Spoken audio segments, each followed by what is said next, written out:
less stress, more time, more money. Welcome to the Cash Flow Contractor Consult. This is always where I say, are we on, Ethan? We are on. So I can't finish that joke I started earlier? Probably best. Yeah. Probably best, yeah, that's true. Chad, we really appreciate you being on here. And we're excited to talk today and learn more about you and your company. And we've got a lot of questions here. I don't know that we'll get through all of them, but I can already tell that you're a fun guy. This is the first time we've met, right? Yes, And it is. First time you met Martin in person, right? Right. Yes, we've spoken on the phone. So maybe, and I know you have ideas of what you want to go through, Martin, but maybe give us an idea of where you are today and why you reached out to Martin. Sure. So I've been,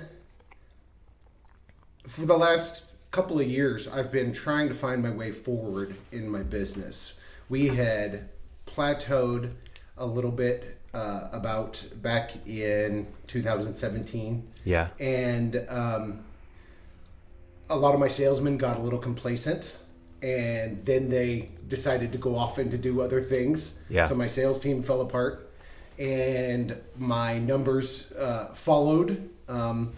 I've tried some different things, but I feel like I'm a spinning top. I just keep standing in the same spot, trying to figure out what to do, and I'm confused, and I'm a little bit lost, and I know that I need to move forward, but I've just not been able to find the right path that I feel confident. I keep starting on ones and then not feeling confident of my plan and backing up and trying again when I've never really given anything a real shot.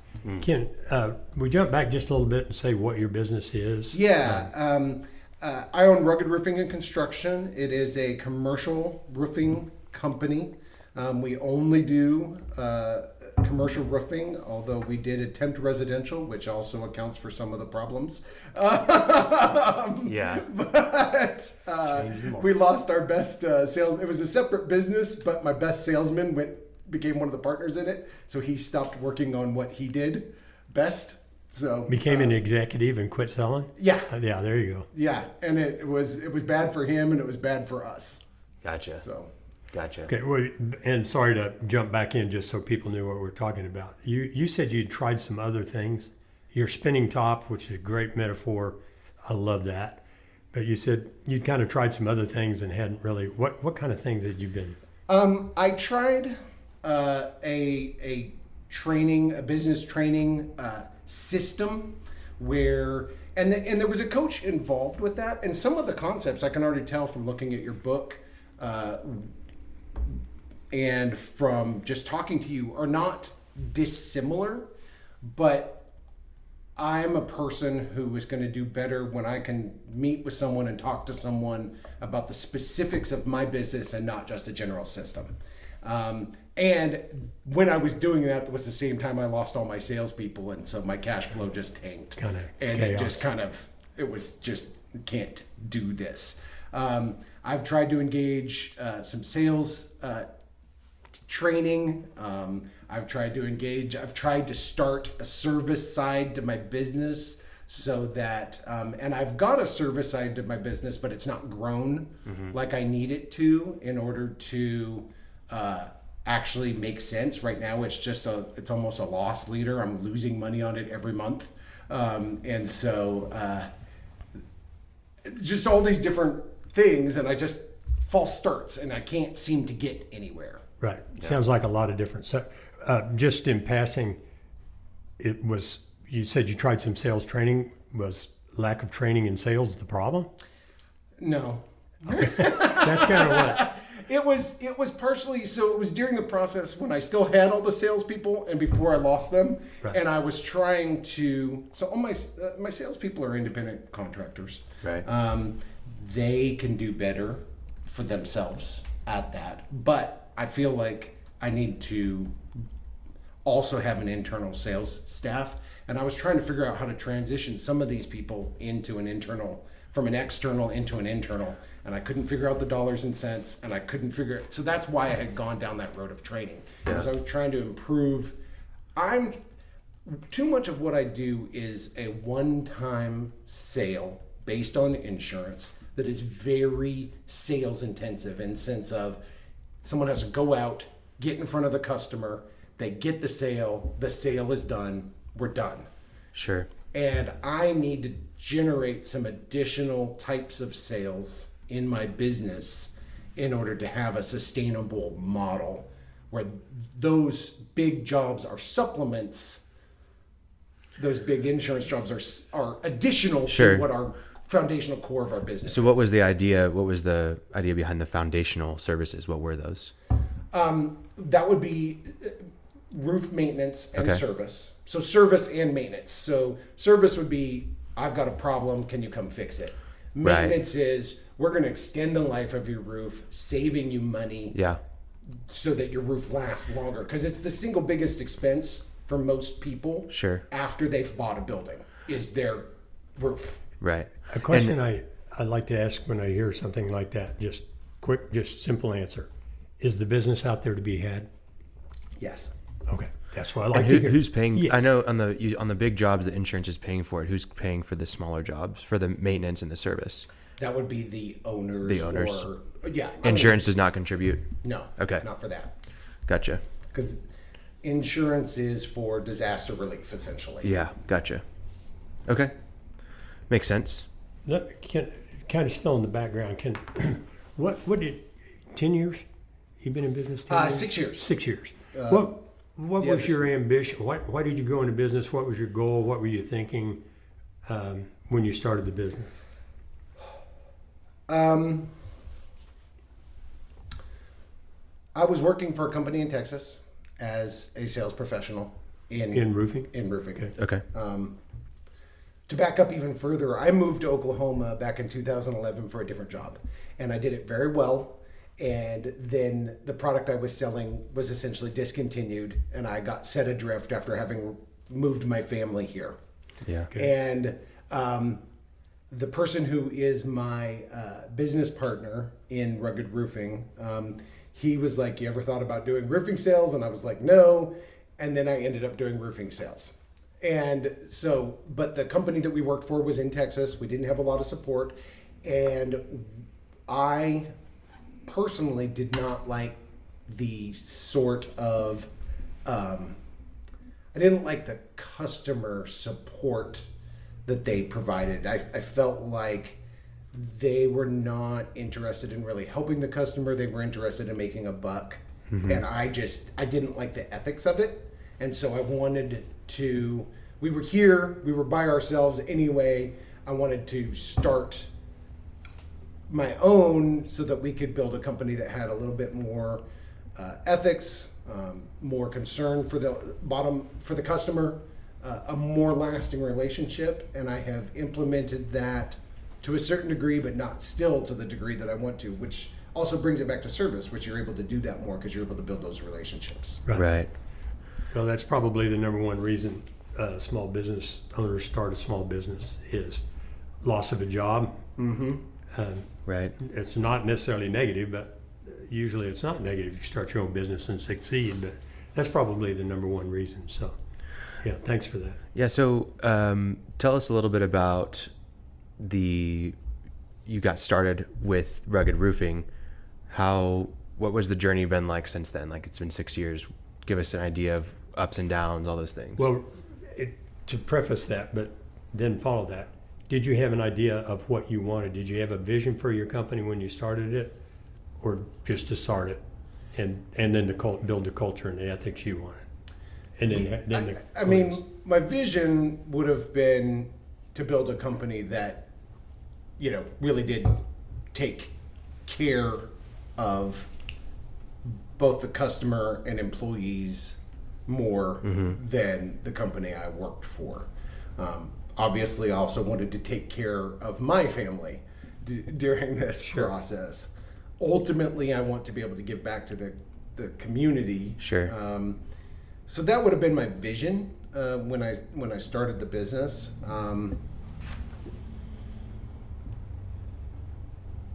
And I wanted to make more money than I was making by myself. just at Finally doing said it. sales. Yeah, Yeah, of I mean, course. that is an honest statement as well. I do want to get to Khalil's question, but this is a fantastic thing. Is it okay to make a boatload of money? Yes. Okay. Good. Not everybody answers that way. I'm So, sure they don't. It is not my primary motivator, but it is a. If you're not making money in business, you're not succeeding in business. Yep. and- It is the only end measurement of what a success in score. business looks like. Is the score. Yeah. And another point that we make, and especially making it in the book, you haven't got there yet, but is if you don't make it, you can't give it away. That's exactly right. You're not noble if you're sitting on the sidelines in a lotus position and not working because you loathe money. That's an admirable thought, but you can help people if you make money and give it away. If you lose money or sitting there not liking money and not trying to make a profit, you can't do good.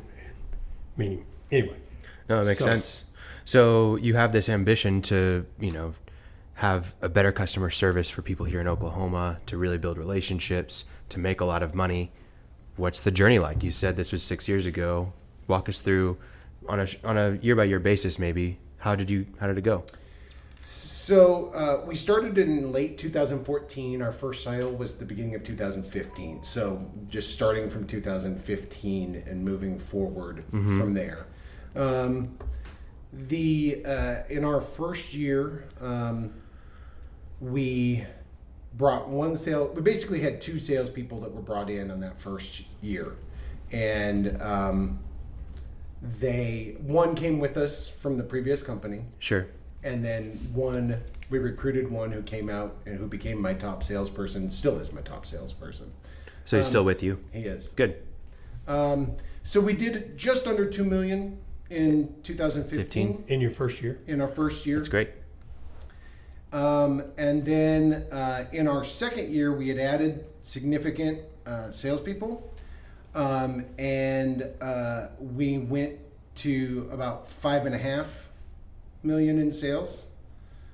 Our third year, I really would call an aberration. We happened to land on one really big job, but it was $8.2 million in our third year, and that would be 2017. 2018 back to $4 million. 2019 back to $2.2 million. So we have had an up and down journey that has definitely caused some challenges from a cash flow perspective, from a planning perspective, from a just life perspective. It's been and it's caused a lot of anxiety. Yeah, for sure. How are you guys doing right now with COVID? How is 2020 going for you guys so far? So 2020, we are on pace right now to do a little bit more than we did last year, probably closer, about 2.5 to 2.8, depending on how things go over here the next, over the next couple of months. But that's, we'll be a little closer to 3 million. Okay. And you said that you have this ambition to do the service and have that relationship, not just the big jobs. How is that going? What percentage of your business is new jobs versus the service? Well, and maintenance? our income on service so far this year is about $60,500. Gotcha. So that as But revenue, I want to jump back not and ask- income. That's a great. Right. That's a great. Yeah, I want to jump back and hit on that point. So 2.2, 5, 8, back down. What about profitability? Revenues are cool, but they're meaningless if there's not profit and then ultimately cash. Yeah, that's an excellent point. So in our first 3 years, basically, my partner and I took no salary. Yeah. And I had one employee. So you're doing millions and you're not taking a salary. Correct. Now, I hope you don't feel real bad. Well, I want you to feel bad about that, but that's really common. It's very, very common. Very common. We were just taking draws. Yeah. We didn't Okay. have a regular salary. Oh, so you were able to take some draws. We had money Okay. coming in. Oh, okay. Okay, so let me be clear. That's not as common. No, we had profits. Our actual profit numbers as a net profit in our first 3 years were somewhere between 23 and 27%. Okay. Which That's good. which are excellent. Yeah. Just in passing, I'd like to say that the average company in the United States has 7% of sales as net profit. You sell $1 million, you make 70,000. 27 is really, really good. It is. In year 4, we had 10%. Okay. That was a combination of two things. There was an issue with one of our employees. I actually highlighted the word embezzlement in your book. There's a whole chapter on that. And then Don't think it can't happen to you. And then I added some employees as well that we were paying, and so with our economy of scale, dollars going down in that 4th year, the numbers also went down in terms of profit. And this is a discovery session here today, but I can't let it go by without passing that every company, the owner needs to take a salary. Absolutely. Because you're kidding yourself. That 27 is, I don't know the absolute numbers, but if you and your partner both took reasonable salaries, you might be at the 10 or 12, right? And we want the salaries in there because that's the true goal. It's the true nut you got to get every month. But that's a specific. Well, and just to make it more clear for people listening, why to take the salaries, if you're going to hire somebody to take your place one day, they need a salary. That is an excellent point. And you so, don't really know where you are. And if you're going to kid yourself and say, oh, we're doing 27 profit margins, let's go hire somebody to fill my spot. Well, you weren't taking a salary. So now that just takes from the profit. Right. So.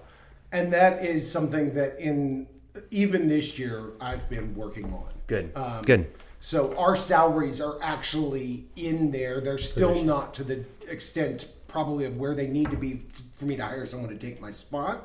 Right. But they've gone up significantly this year. We'll do a deep dive on that, but because we're talking about it right now with you, you don't want your salary to be ridiculous because you have to pay the payroll tax on it. It's going to cost you 10%. But it should be reasonable because if you ever have to defend yourself with the IRS, they're going to come back and you're going to wish you did. Mm-hmm. But even bigger than that, an abundant mindset says that's the nut. I'm paying myself $10,000 a month. That goes into fixed costs, and that's what we got to make. And then you do. I've seen it a million times.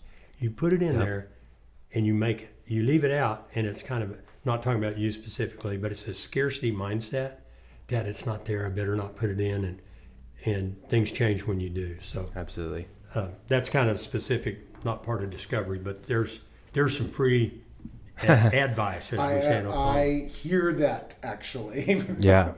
So you talked about reaching out to Martin. How are you feeling right now? You're still feeling like that spinning top?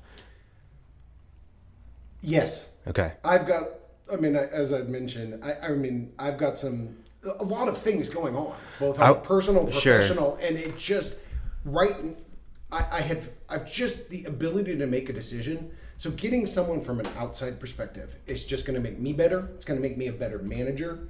This is how I feel. Yeah. I feel like it's going to help me make and stick to a plan. Yeah. And I think it's going to make me a better business owner. Yeah. Because I'm feeling bad about myself that I've not been able to execute on my plans. Not just my business. I'm feeling personally disappointed in myself when I get up in the morning. And I love that you're saying that because people do. It's the truth. And it beats you. What's wrong with me? There's a question in the book. I don't know if you got that far yet, but it's the last question that says, how come all the business owners around me are doing so well and I'm suffering? And I said, the only reason you think that is because you haven't stopped in and talked to them. Oh, I highlighted that question in your first part of the book. I'm only about a third of the way through the book. Oh, wow. Since this morning, but it did come out today, so give me a second, okay? Oh, no, I'm just thrilled that you're reading it. You're exactly my target market. I want somebody that wants to know what to actually do to change from where you are to where you want to be. So This is such a great promo for your book, Martin. I know we haven't even it launched today. It did launch today. I This had is pre-ordered it, so I got up this morning. There was an email. It was on my Kindle. I knew I was coming to do this, so I came and read it That's before great. I came Wow. here. That's Wow, great. this is, you're really helping me feel better. I'm a colossal nerd, so it is what it is. Well, here's something. Leaders are readers. It doesn't mean you have to buy a book. You can be Audible. It counts as reading nowadays, or Kindle. But leaders are readers. Maybe leaders are learners. No, they're readers. Oh, okay. Because that tried. damn YouTube, that newfangled stuff, that don't count no more, boy. Okay. That's not really learning. That's just watching a video. No, but learners, I think that's fair. But constantly, you don't even know why you read something, but there's something. If it's a good book, it's going to have at least 3 things in there. And if you can't take 3 things out of it, then it wasn't a good book. Not mine. I mean, that's my test. Well, those 3 things just accumulate, give you a different look at things and a different, like you just said that you felt bad about yourself. Oh man, I mean, it's so valuable that you said that, because a lot of people will sit and not want to admit that. Yeah. And that's one of the things. Let's explore it just a little bit, if it's okay. Yeah. Why would you feel bad about yourself? That's a great question, and I'm thinking about the best way to put this. I have a dream. You use the word vision, but I have a dream for my business. Works. I have a dream for my family. I have a dream for our community. And ultimately, all of the responsibility, along with all of the risk, lands on my shoulders. I'm the majority owner of this business. I do have a business partner, but my role is, if there is any role, I mean, I'm the boss when it comes down to it, right? I'm the guy who runs the business on a day-to-day basis. My business partner is best in the sales manager sales role. He's very, very, very good at that. And he's a great support to me. And he's a great person to bounce things off. But when it ultimately comes down to it, it's me. And here I am I've known that I need to do something different since 2017, because I do pay attention to my numbers. Not as well as I'm supposed to be, but I do pay attention to my numbers, and I know I've needed to do something different since 2017, and I haven't been able to execute on it. And I keep trying, and I'm just so frustrated with myself. Okay, but a little more. Why does that frustrate you? Because it's my responsibility. Okay, well, by the way, do you know the Sword of Damocles? Yes. Okay, if listeners don't, it's fantastic. But a Greek king, Philip II, one of his courtier guys, that hangs around, was telling him, "Yo, you got it easy. Anything you say goes." So he said, "Really?" So he made that man sit and eat. It was Damocles made him sit at dinner with a sword hanging over his head, dangling by a single hair from a horse's tail.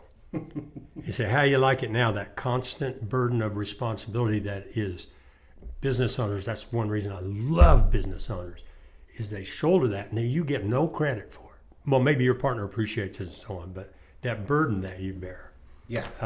I really appreciate that about business owners, because there's always somebody in there, the leader, whether they're the owner or not, the leader bears that responsibility and says, "You know what, it's up to me. It's not up to that guy." But why would you, I'm looking for something, and so I guess I'm asking leading questions, but well, I am asking leading questions. I don't know if I'm asking them well. So you're not getting it done. So that's frustrating. I get that prima facie right there. You don't get it done, so I feel bad about that. But why would you? Do you feel bad about your ability to get it done? I doubt my ability to get it done right now. I have got a lot of self-doubt. That's kind of what, when I say I'm spinning top, that's a little bit what that is. That's perfect. I don't trust myself today, and that's part of the reason I'm sitting here. And do you feel well, you are sitting here, so that distinguishes you from a lot. But Absolutely. Do you feel guilty about not knowing what to do? Yes. Okay.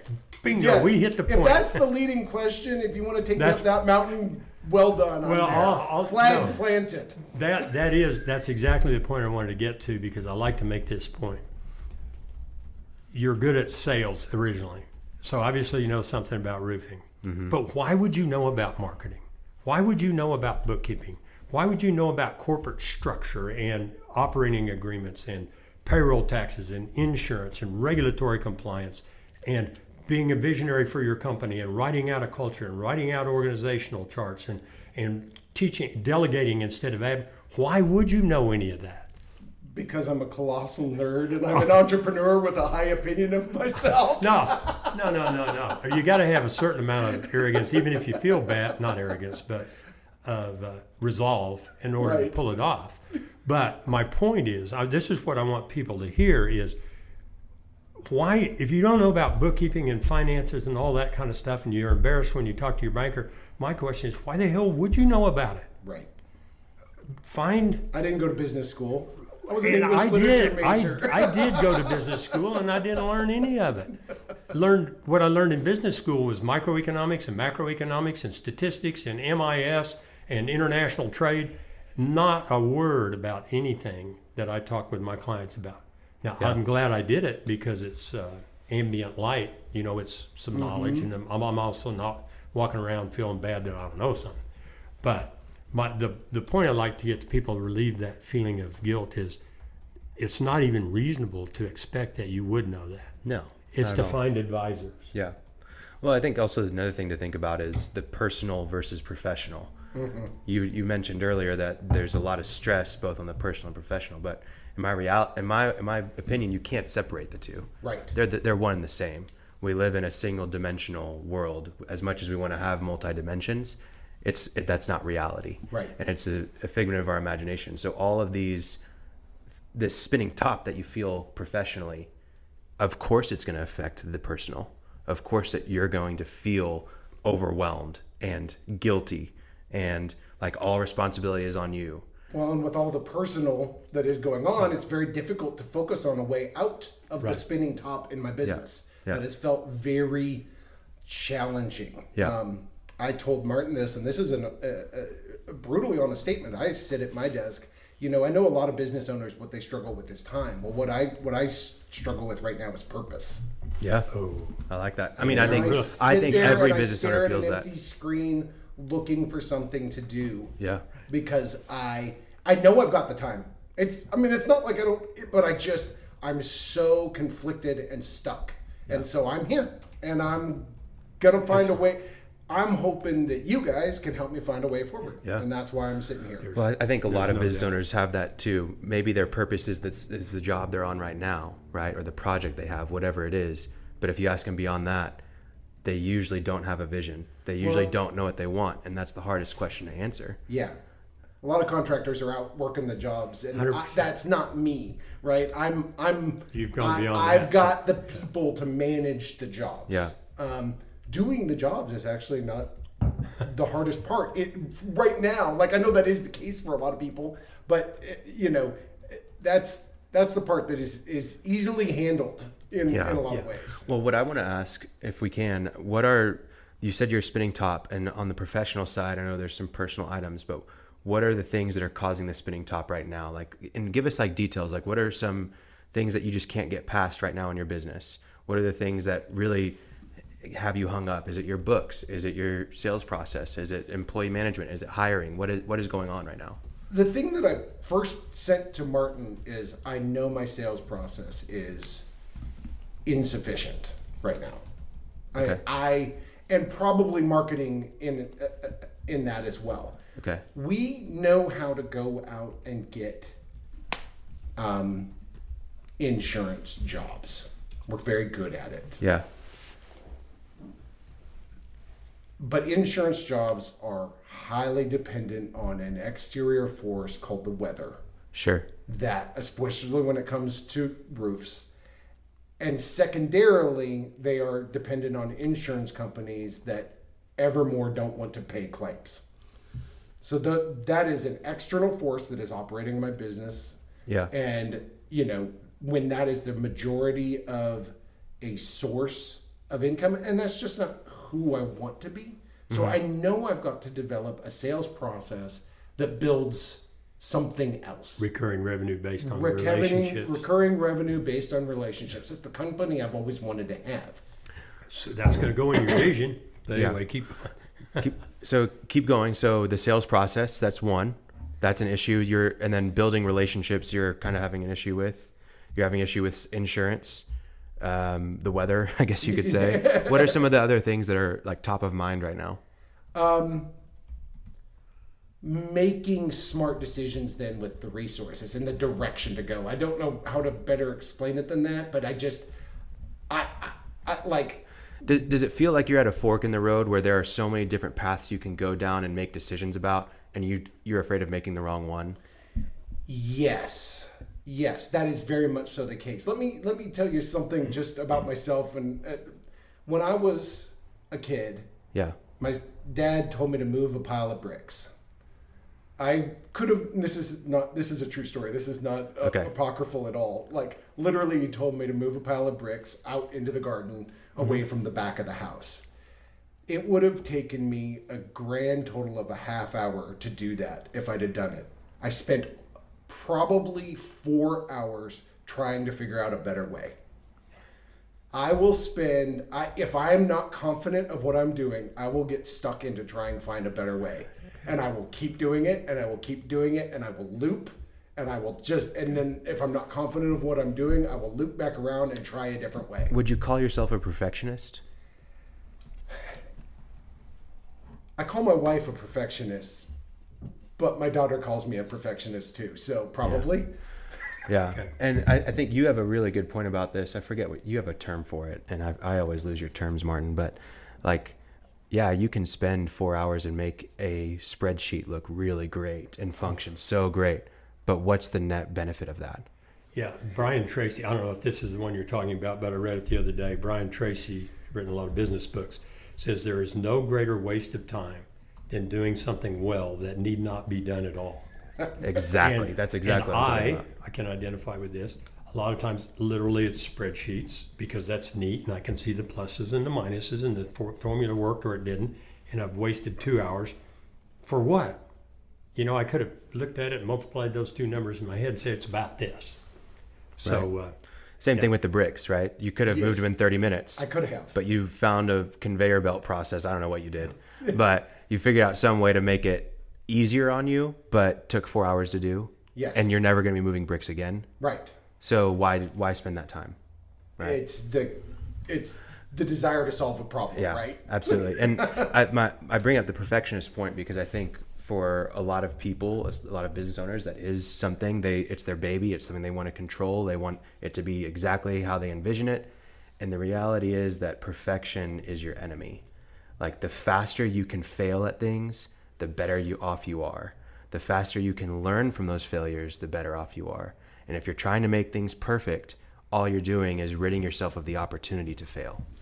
And I think what happened was I kept trying different ideas, and now I've just stuck in a place of not trusting myself to make a decision. Yeah, absolutely. And you're being too hard on yourself too. Well, that's what Anybody do. that would, if you were to explain to us like some of the doubt that you have and why you have it, all this stuff, we'd be like, we wouldn't know what to do. Like, just try it. Like, just give your best foot forward and move on, Yeah. Well, and it comes down to back to the numbers a little bit of like, and just making decisions about, okay, do I hire a certain salesperson and how do I compensate them? How do I trust when I'm already losing money because I've got to have a service staff in place? I'm already losing money on them. Now I'm putting even more money into something may not generate anything. Is this the right time? It's not so much that it's not the right idea, it's the right time. Is it going to work? And then, but wait, maybe I should just focus on getting more insurance salespeople because then they can do that. Maybe that generates the money that allows me to do this other thing. But that is dependent on factors completely out of my control. So does that make sense? That process right there is literally how I spend too much time right now. Yeah. That's everything you're saying. Maybe you're a little on the extreme side, but everything you're saying is just classic. people will recognize what you're saying. We'll kind of summarize it when we get toward the end, but clearly a matter of focus, clearly of having decided we're going to go this is what we're going to measure, this is what we're going to commit. And I just got a little something in passing to say, if you focus on something, it gets better. And even if you don't know any new processes or anything like that, by paying attention to something consistently, I've seen it happen over my 46 years in business, almost without fail. Whatever you pay attention to gets better, simply by the fact that you paid attention to it. Now, there's a lot more than paying attention you can do. So it really sounds like it's a matter of focus and collaboration. And whatever that functional thing we do at the operations level has to be consistent with what you want from the vision of your company, so that we know that we're going in the right direction. Yes. And the vision provides the incentive, because if you do lose money for a few months while we're ginning things up, it's okay. I plan on this, but it's taking me the right direction. Right. So, yeah. So I want to dive a little bit into that service side of things, the maintenance that you talked about, that you want to do more of to build that relationship, that recurring work, if you will, rather than these one-time things. What are the benefits? Like, same customers, right? Same customer that buys the new roof after a hailstorm, right, is the one that needs the maintenance and the service, correct? Not the best customer, but yes. Okay, so who's the best customer? So we do a lot of people who own, a lot of insurance jobs we do are people who own one building. So Okay. they're a good customer, but a better customer are people who own multiple buildings. So you're talking property managers. Property managers, Okay. yes, or even more mid-sized businesses that own multiple locations. Now, we have some of those customers in the insurance side as well, so there's crossover. Yeah. But we do a lot of people because we're just going into places, we're introducing ourselves, Sure. and we're going through a process that we've developed. Okay. So the ideal customer has multiple buildings. Yes. Right. And what's your plan right now for getting in touch with them? Is there a plan? No. Okay. And do you have any of those contacts, like that you've maybe done one of the roofs for or something like that? Minimally, but yes. You have a few. We have a few. Okay. And if you want to target them, what are the benefits that you have to provide them with? Right. So the biggest benefit is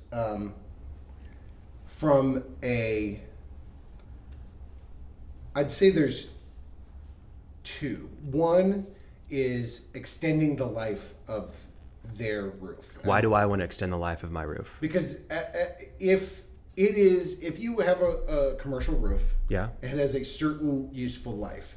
That useful life can be halved if you don't do regular maintenance. Okay. So a roof, let's use a round number, $100,000 roof. Sure. Over a 20-year period. If you have that, now you've got $100,000 roof over a 10-year period. Right. 50-year period. That'd be awesome. Yeah, we got to start working on that. I wrote that down. Okay. So a Math 10-year period. skills. So extending, that is a genuine, real cost savings. Sure. That happens from doing it. The other thing I think that we offer, and this depends on the development of the perfect systems, but it is at the very core of who we want to be as a business, is excellent communication, Right. and excellent quality. Okay. And Well- if we do those things, we're going to stand out. Sure. No, and any contractor that does those things well will stand out. Yes. Absolutely. But I want to push back on that a little bit. I'm just playing devil's advocate. But if we live in Oklahoma, we're having tornadoes, hailstorms, you can kind of count on it. Not maybe every year, but every other year, something happening. It's been 5 years since we've had a significant hailstorm in Oklahoma. Okay, so 5 years, but still, we're within 10 years, Yes. right? So if I'm the property manager, why don't I just say, man, if the insurance will cover it if there's a hailstorm, I'll gamble. Like, what would you say to that? What I would say to that is, again, 5 years without. Sure. There are significant areas of that of the state that actually rarely get hail, but also it's not great for your customers or your environment or maybe even your employees, because we can usually save energy and, and reduce the heat inside buildings when water is coming in, or you've got drips, or you've got, and here's the other problem. If you don't get that storm, you're gambling, right? Yeah. If you don't get that storm and you haven't done maintenance, now your roof is falling apart and you're on that hook. Now, will insurance benefit me or give me the benefit of the doubt if I can prove that I've done maintenance over the course of the life of the roof? If there's a genuine storm, a genuine thing, yes, they will.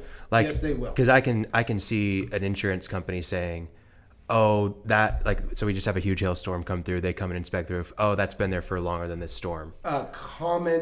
Common statement. We actually, that's one of the things we say when we're going out to sell to people on the insurance side is we keep all the pictures, we keep records, we provide a baseline for your roof. And if you're doing that every year, right, you've got an argument for them, for anyone who, if anything comes down, about what the condition of the roof was before the storm and after the storm. And it's insurance companies love to get engineers to say it's old damage. So it sounds like a really important thing. Some key benefits that I see for the property manager is keep your tenants happier and safer. Keep your bills down on energy costs.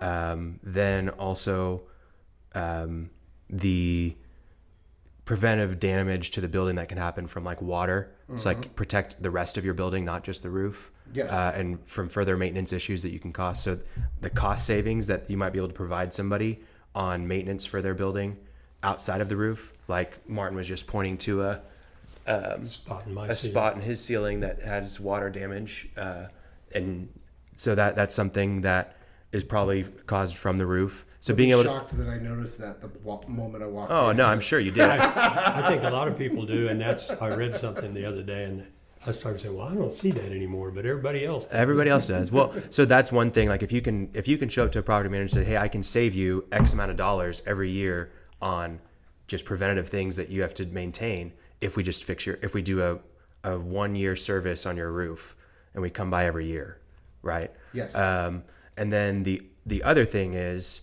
faster claim processing. I don't know what the term would be, but hey, if when there is a storm, because there will be in the next 20 years, there's going to be a storm. Yes. Right? I can get you through with your insurance much faster if you do this every single year. Like those are the benefits that I would be like screaming to property. Great information to my competitors. Yeah, absolutely. Well, hey, listen, we're being a little bit specific with this, which is good, but we're showing the methodology of if you want to attract customers and get into that business.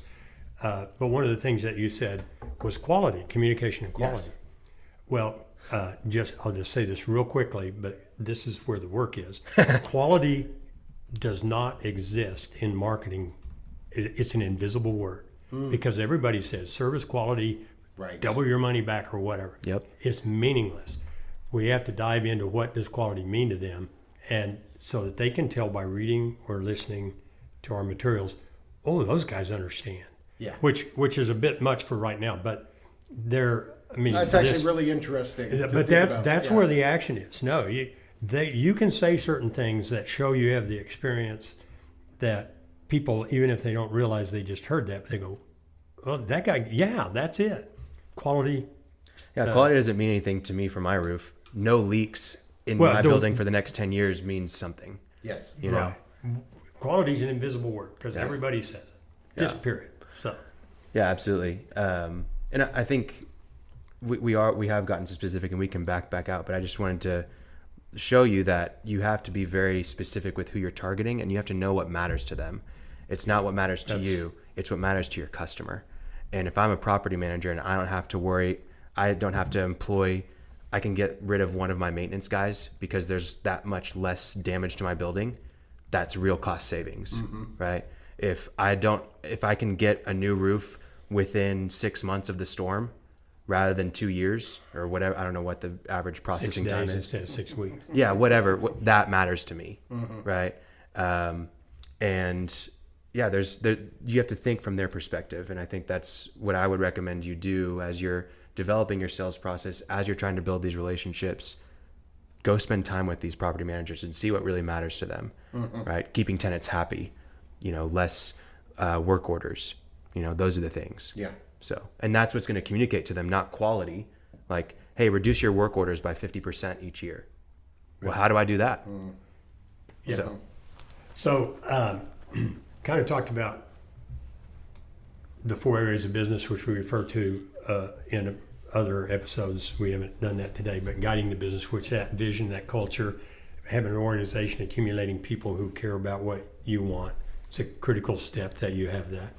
We've talked about getting the business. That's a little bit about marketing, which you also talk about sales, but systems and processes that are directed and work methodically. I mean, they work, right? Yes. Not haphazard. That's a really good guy. I don't really know how he does it. Everybody loves him, but he just left. Now what, right? Yes. Okay, so the other one is production, and I like production systems, and you said you're pretty good at it. To introduce what I talk about in this, how do your guys know what to do? How do they know? Somebody sold a job. How do the operations guys, even know that they sold it, know what they're supposed to do, where they're supposed to, how do they know? We've got a process of transmitting from the salespeople to the operations, and usually it goes through me, but also to my right hand man, as it were, my sales. For review. Yeah, and then he and I will go over all the special details after doing a takeoff, and then we communicate that to the next step down. So you do have a process for it, and if you're doing, if you did $8.5 or $9 million, and if you're doing that implies that something's working, unless you're doing it all yourself. But in the production part, processes so that you can deliver consistent quality on time and on budget. We can just take that whole massive area of your business and just put it right into that little niche. Well, and that is another thing. So at one point in time, I thought the sales was okay. So I got off onto trying to write processes, procedures, and because I do want to get to the point where I don't have to be there all the time. That is also another goal. That's a major vision. That is a major vision. But then when the sales slowed, all that just felt meaningless compared to dollars in the door.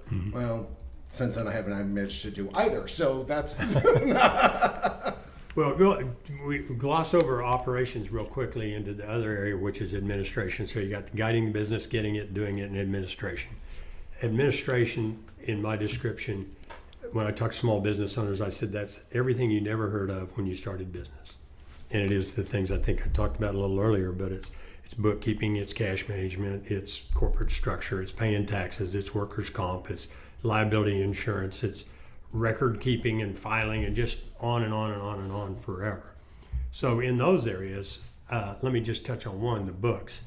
I can already tell from having talked to you a little bit that I think, anyway, I haven't seen your books, you're a little bit more advanced than the average person I meet. But how do you use your books in your business?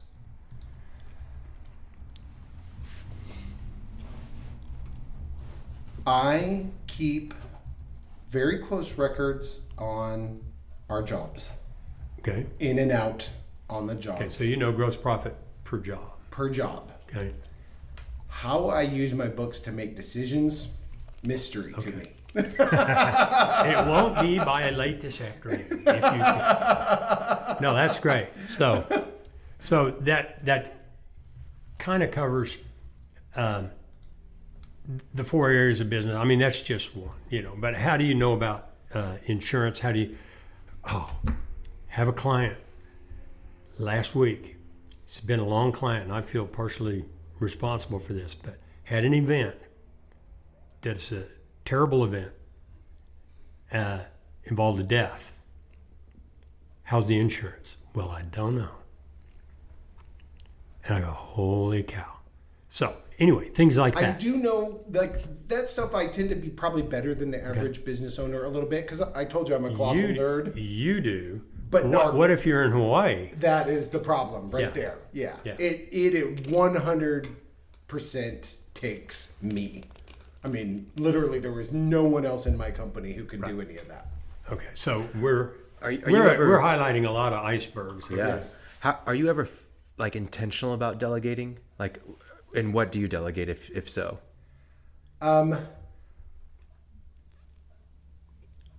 No.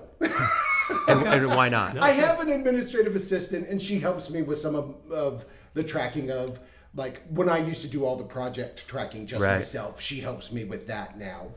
She does that. She works for me part time, so she's Yeah. only 20 hours a week. So you know, she does some numbers there. If I've got to get some forms that, you know, for insurance, I'll have her get started on those, but I'm usually the one who has to complete them because I'm the one who's got the knowledge of the final details. So I do have some help in getting some of the administrative stuff done that I delegate to her. Yeah. I have generally not been good about delegating some other things. I kind of hold some things close. And why? Control. You know, you did say, you know, I want to know that it's getting done. What's wrong with that? Can someone else not do it? I don't know. Okay. Well, what's it's not wrong a- with that? What's wrong with that? Well, the problem attitude? is, again, that keeps me stuck right there, right? I It mean, also limits the size of your business. It does. because Your Yes, personal it does. capacity to do things. I think it's not that you don't trust others to get it done. You don't trust others to get it done how you want it to be done. Or maybe not. Maybe I'm wrong. I think sometimes again, another, I think, difference for me to a lot of people, even though I would rather be authoritarian with myself than with any of my employees or with any of the people that work with me. Yeah. I'm not a jerk. And there are a lot of contractor or business owners that are. Yeah. And they're dictatorial, and I am not that person. And so sometimes, this is being a bad manager, I don't want to chase them to do the work that I ask them to do. Okay. So I'm paying them, and then I don't want to chase them to do the work. Nice that guy. I'm a little bit too much of a nice guy sometimes. It's my Yeah. almost fatal flaw in my 46 years of working away. You know, I would say things like, well, maybe they didn't understand, or maybe I didn't give them enough time, or, oh, they're really busy over there. Oh, they tried. And let me phrase it a different way. What if you had another you working for you? As engaged, as competent, as perfectionist may not be something to copy, but as diligent, as devoted, as engaged, another you working for you. I could definitely turn stuff over to them. Yeah, how would it change your life if you did? Well, I'd be able to focus on other aspects, number one, but also I have a little bit more freedom, you know. Right. So And so actually earned freedom as opposed to the freedom I take because I can't figure out what to do. Yeah. well, we're having a man here this afternoon. I want you to listen to him. It's Larry Hughes, and he's a business broker. And he makes a statement. He said, do you have an exit plan? Because you are going to exit your business one way or another. You're going to die, it's going to go out of business, or you're going to do or you're just going to quit, or you're going to sell it or something. Do you have an exit plan? Yes to die, no to selling. I mean, we've got key man insurance, and I've got Right. things in place for a while. Key man insurance is not really a very attractive plan for you. No, it's not great for me. Yeah. But if I die, Yeah, your my wife wife's might be- covered. yeah, she's yeah. good. Yeah, it's good. Okay, well, and I'm sure that well, I know I can see you. You're grinning when you say that. But I don't really consider key man insurance to be an exit plan. I don't either. You said if I Yeah. die, I'm like, well, yeah, I got that. Well, I've part got a covered. questionnaire that you're going to receive, which usually you would have if you weren't doing this today. But it's one of them. When do you plan to leave your business? 2 years, 5 years, 10 years. And the last one is never. I plan to die at my desk. And a surprising number of people check that. And I always think, oh, they're kind of kidding. But That is not me. I would like to not be, at the very least, I don't want to be actively engaged in the day-to-day running of this business. I mean, perfect world within 2 years, but within 5 years at the absolute outside.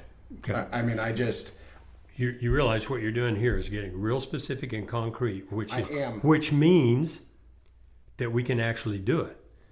When people come in and their goal is to do better, make more money, have more time, and say what's better mean, how much more money, how much more time, those mushy definitions of better, I don't know what to do. If you say I'm out of here in 2 years and I got to have a residual income of $100,000 or 200,000 or whatever from the business, and I want happy employees and all the things that you articulated, go. Guaranteed. As long as there's business out there to be had, which you told me there was. there is. Right. The place, in this business, it's out there. So if we had to do, I want your opinion on this. If we had to do one thing first that's holding you back, one thing, what would that one thing be? Make the biggest difference in your life. Figure out how to generate more sales. Okay, so sales, of those 4 things that we talk about, sales is the short stave in the barrel. Right now, yes. Okay. Absolutely. Okay. So as we go forward, I will also, because this comes up all the time, that you have a well-articulated vision that you've written out that you really believe. People write out visions for me because it's an assignment, and sometimes it's real early on, and sometimes it's not. I will say this: every client I have has as a part of their vision, because we talk about it so much, to build a highly profitable business that can work without the owner. The can work is an important word, because some people say, I don't want to. Some people truly, vigorously love what they do, can't imagine anything else. But can work. That means if you break your leg, the company still goes on. That means the proverbial truck hits you, the company still goes on. It means if your wife says, you know what, I've always wanted to go to Italy and we just hit 50 or 45 or whatever, let's do it. You can go for 2 weeks, and the company doesn't only not shut down, it continues to grow. Yeah. And the bank deposits get made, and the customer complaint gets handled, and all the things that you never even really think about if you're just going to be gone all happen. So yes, I mentioned a sales machine to you. Yeah. I want a sales machine that works whether I'm sitting there or not, and that I'm confident in is going to work. And how would that change your life? Well, the worry would drop significantly, because I would know then I can focus on the areas of the business that I find interesting and growing and doing those different things, because I know the baseline is covered, right? The baseline is covered. I don't have to worry where money's going to come from 4 months from now, right? Because it's coming. Yeah. Because there's a sales machine that's in process that works, and it's consistent and it's growing, right?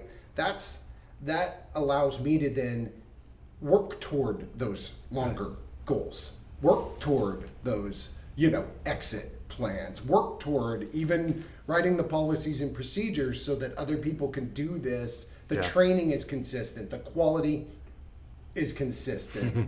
we can talk about quality. I'm just saying, in marketing, it's a missing word, right? Because everybody. No, I says think that's a really interesting thing to say. I totally get that. Yeah. Okay, so what are the consequences of you not getting the sales right? Well, right now, the old phrase, if your business is not growing, it's dying. That's where I feel like I'm at right now. So you feel like if you don't fix the sales, your business will die? Yes. Okay. And what are you going to do to make sure that the sales is right? A big I do not know, except for come here and talk to you guys. Is Okay. step one. No, that's fair. That's fair. But I'm willing to invest myself. I'm willing to invest my time. I'm willing to invest my money. Right. I'm willing to invest this. For me, coming to get an outside perspective. Yeah. And coming to get someone that can, because I'm on a hill by myself at that office. Yeah. I'm alone. I'm sitting there going, yeah, and all the world of possibilities are out there, And I get lost in that world of possibilities. And I need to bring it into a specific plan. And I feel like that's something that we can do here. That is, and Or at least that's we what I'm absolutely, looking for. the business is out there to be had. It's not like you're starting this business from scratch with $30,000 in the bank and debt on a F-250 pickup, right? Yep. You've been out there, you know what you're doing, you can do it, you have processes. There's zero doubt if we do what we need to do. And just to give you an idea of the process, we start with a 3-year vision, and by that I mean not just the statement vision, but where do you want to be in 3 years? Like I want to be gone, or I want to be gone for 2 months out of the year, or whatever it is. But where do you want to be in 3 years? So that's the vision. The goal we call 1 year. So where do we want to be in 12 months? That's taking us towards 3. We have projects. It doesn't matter what we call them, but we have projects that are what do we want to do in the next 3 months. And then we have activities. So what are we doing this week? So the activities lead to the projects, lead to the goal, leads to the vision.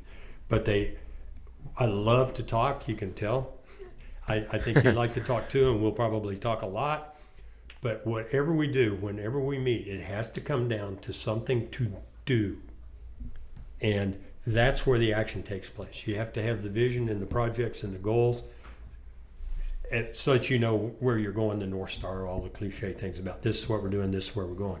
But it always boils down to what am I doing this week? And no matter what, no matter how bad things are or difficult they are or down we are because of sales, we accomplish something. And it's kind of like driving a stake. Sometimes the motion is slow, sometimes it's fast. But in a year, you look back and see how far you've come from that stake.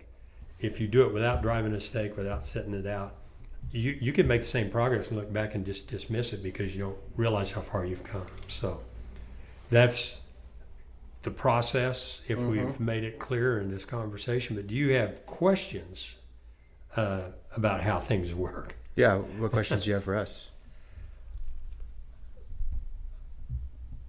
I'm always bad at the what questions do you have for us Well, part because I listen and I take Yeah, well, maybe we've done an exceedingly excellent job. And I think we're just that good, Martin. Yeah, I think we're you that guys good. I think you guys are that good. I mean, I have a good sense of, I know that you guys are very experienced. I've listened to I've listened to your podcast. I've started to read your book. I know that, and for me personally, having someone that I can talk to and who will help guide me into making the right decisions that I can feel confident in myself again, I can execute on it if I can just get some momentum. Yeah. You didn't say it, but I wrote it down. I might have said it the other day, but one of the main things you're looking for is an accountability partner. Mm-hmm. That is absolutely somebody true. And believe me, It makes if a we were difference. meeting on Fridays and you were going to do something, make a list of something or do something like read this chapter or whatever it is, and you don't do it, I try to be a nice guy, but I also go, oh, I'm sorry, I was busy. You don't know what it's like to be. I mean, it's not always brutal because sometimes there are reasons, but somebody needs to say, no, we agreed to do it. And sometimes I get assignments emailed to me in the middle of the night for the next day from CEOs of companies. I go, I have no authority, or I can't fire them or punish them. But they stayed up to get it to me because they didn't want to tell me that they hadn't done it. It matters. I mean, you it's so much easier to work out with other people than it is Yes. to just do it alone. Yes. Like Yeah. you're more likely to show up to the gym if you're supposed to meet someone there. It's the same You're exact 100% thing. right that is, what I'm looking for. I'm an independent guy who has not liked working for other people, so I started my own business. Yeah. But that doesn't mean I want to be alone while doing it. Yeah. And that went back to when we were asking you why do you feel bad about it, because one thing nobody does anything by him or herself, period. Nobody does. And I'm fond of putting my shoes on the table. Somebody had to make those dang shoes. If I'm sitting at home making my shoes so I can make, anyway, nobody does it by themselves. And it's not okay. It's more than okay. It's necessary to get help from people who are experts in other areas. Right. Now you have to trust them, and it has, but yeah, you shouldn't do things by yourselves because you can't. I mean, you can do some things, but you can't ever go where you want to go if you do it all by yourself. I'm curious, what are the biggest things that you're taking away from this conversation, Chad? One, I'm taking away a belief that you guys can help me set a course. Okay. So that's a big one. Okay. For me, a belief that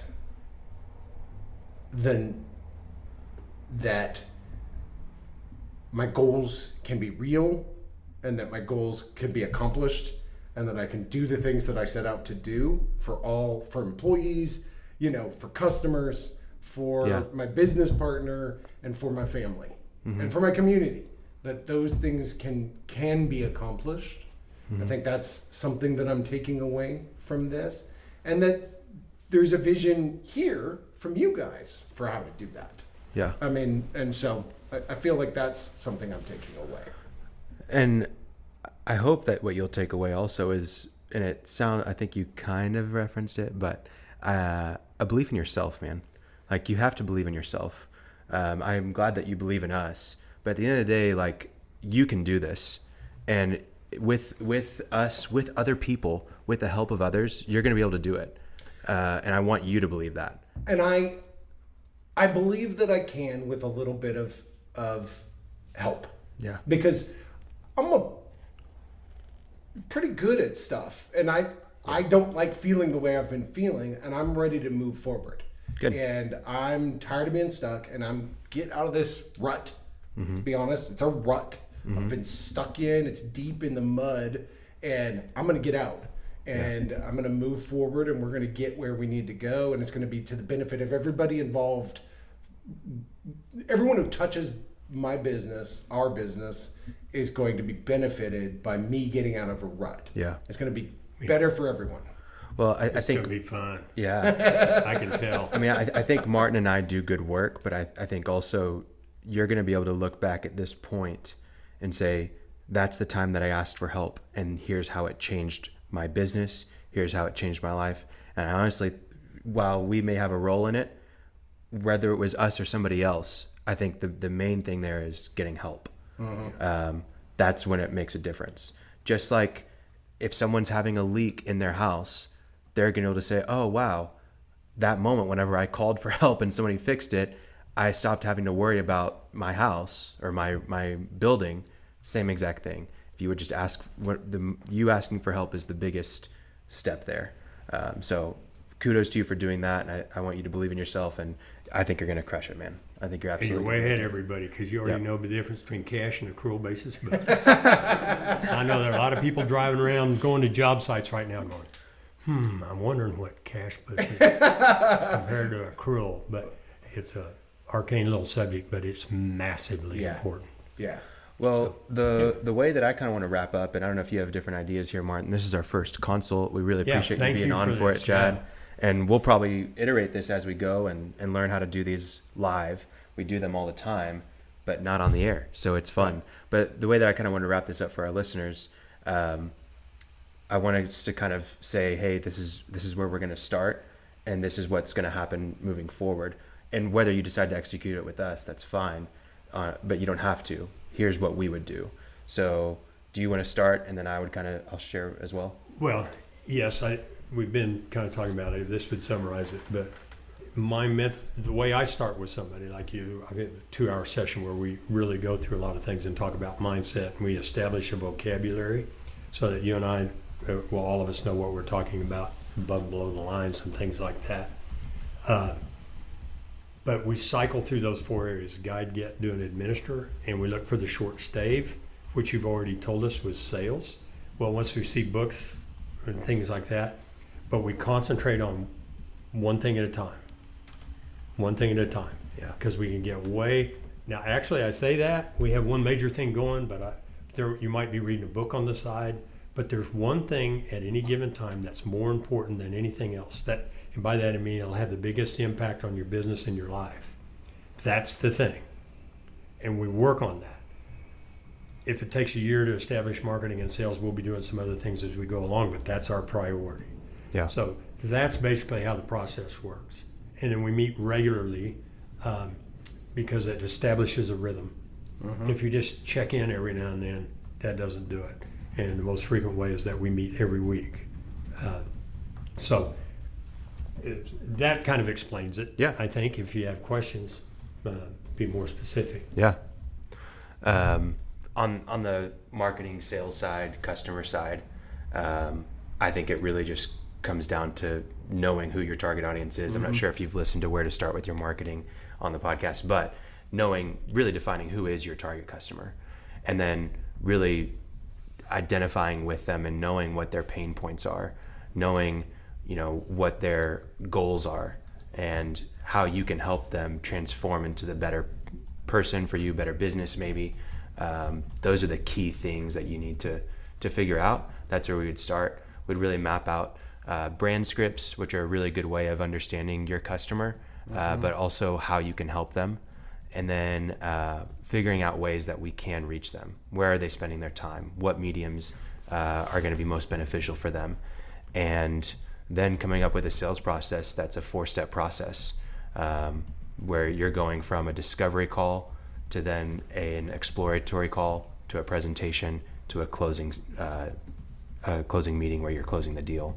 So those are the main things that we would do, but it all starts with really knowing who your customer is, what they want, what benefits you can provide them with, and how you can help them get what they want. So we kind of did that briefly, where I mentioned some benefits to you that you should be focusing on. Like, they don't care about the words quality, like Martin said, but they care about, like, hey, I want 50% less work orders next year. Like, that would make a difference on my life and on my business, right? I want insurance claims done within 90 days. I don't know if that's a good number, but yeah, if you can help them with that, I'm sure they'd be like, wow, this is incredible, right? So yeah, those are some small things that I would say, but it all starts with knowing who your target audience is, really in depth, not just property managers, but like, what do they care about? What do they focus on every day? It's really fun when you do get into it. So. Yeah, absolutely. And it works. Yeah. It works. Okay, well, we're at Ethan's. No, we don't have insights today. I think we're just going to close on the consult. But we appreciate it, Chad. Obviously we're going to talk more after this, but yeah, thanks for being willing to share so much with our listeners. I'm sure it's super helpful, and yeah, we'll talk to you soon. All right. Thanks, sir. Thanks, Chad. Thanks for listening to The Cashflow Contractor. Check out our website in the show notes or visit thecashflowcontractor.com.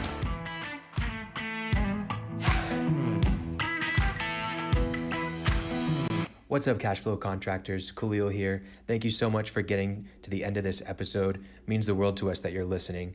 I've got a favor to ask. So we are looking for contractors who would like to have a free consult with myself and with Martin for about 30 minutes to an hour.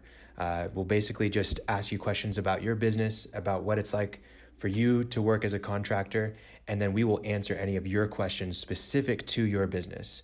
Then we'll make that a live episode for other contractors to learn from, to engage with, and we think it's a great way for people to really see clear, specific answers to problems that contractors have. So if that interests you at all, we're not going to share any of your information.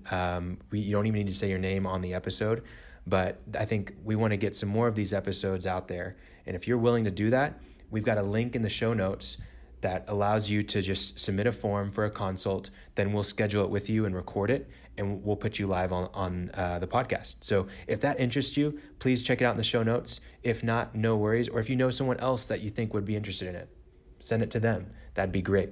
But appreciate it. Thank you so much for joining us. And yeah, we hope that you're finding less stress, more time, and more money. Thanks.